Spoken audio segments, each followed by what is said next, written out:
गांव की सुबह हमेशा ही जीवन से भरी होती है। कहीं चूल्हे पर रोटियां सेंकी जा रही हैं, कहीं बच्चे खेलते कूदते नजर आ रहे हैं।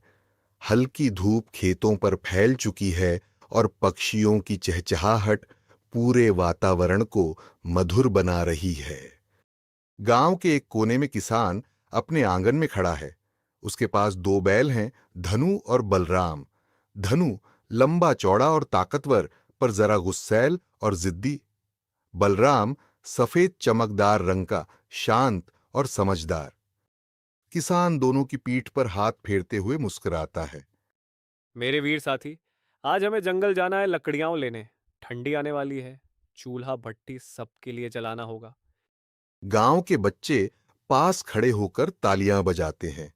एक बच्चा कहता है, अरे, धनु बलराम तो गांव के सबसे अच्छे बैल हैं। किसान गाड़ी के आगे रस्सी और जुआ बांधता है। धनु और बलराम गाड़ी के सामने खड़े हो जाते हैं, जैसे उन्हें पता हो कि अब काम का वक्त है। गाड़ी लकड़ियां ढोने के लिए तैयार की जाती है। मैं देर शाम तक लौटूंगा। देखना बच्चे बाहर ना निकलें। पत्नी सिर हिलाती है। गाड़ी धीरे धीरे गांव से निकल पड़ती है। जंगल पहुंचकर किसान कुल्हाड़ी उठाता है और सूखी डालियां काट काट कर गाड़ी में भरता है। धनु और बलराम पास खड़े पेड़ की छाया में आराम करते हैं। हवा उनके शरीर पर बह रही है। कुछ घंटों बाद गाड़ी लकड़ियों से भर जाती है। अब गाड़ी भारी हो चुकी है। किसान माथे से पसीना पोंछते हुए कहता है। बस अब घर लौटना चाहिए। दिन ढलने लगा है। जंगल से लौटते समय रास्ते में एक दलदली जगह आती है। गाड़ी का पहिया कीचड़ में धंस जाता है। किसान तुरंत आवाज लगाता है। धनु बलराम, जोर लगाओ। धनु पूरी ताकत से खींचता है। उसकी नसें तन जाती हैं, सांसें तेज हो जाती हैं, लेकिन गाड़ी हिलती भी नहीं। बलराम चुपचाप खड़ा है, थोड़ी कोशिश करता है, मगर पूरी ताकत नहीं लगाता। किसान बेचैन होकर कहता है। अरे, ये तो बुरी तरह फंस गई। अब क्या करूं? कुछ लोग वहां से गुजरते हैं। किसान भाई, यह रास्ता तो बहुत कीचड़ भरा है। दो बैलों से काम मुश्किल है। गांव से और बैल बुलाओ, तभी गाड़ी निकलेगी।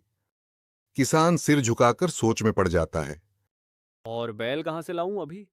मेरे लिए तो धनु और बलराम ही सब कुछ है। धनु और भी गुस्से से गाड़ी खींचने लगता है।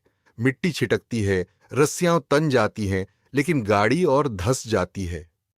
बलराम की आंखों में शांति है, पर वह ताकत नहीं लगाता। किसान झुंझलाकर उसकी लगाम खींचता है। बलराम, तू क्यों खड़ा है ऐसे? अकेला धनु क्या कर लेगा? तुम दोनों को मिलकर ही गाड़ी निकालनी होगी। तभी एक बूढ़ा आदमी वहां आता है। वह दृश्य देखता है और मुस्कुराकर किसान से कहता है। बेटा, बैल हो या आदमी, अकेलेपन में ताकत अधूरी होती है। जब तक दोनों साथी कदम मिलाकर नहीं चलेंगे, गाड़ी कभी नहीं निकलेगी। किसान ध्यान से बूढ़े की बात सुनता है।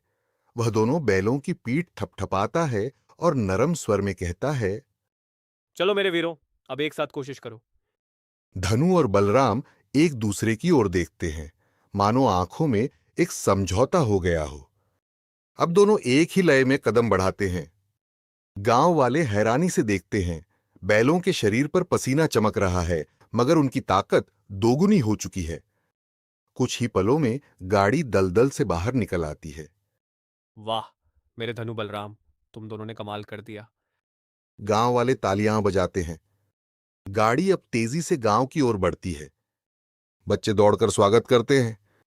देखो, किसान के बैल कितने समझदार हैं, मिलकर कितना बड़ा काम कर दिया।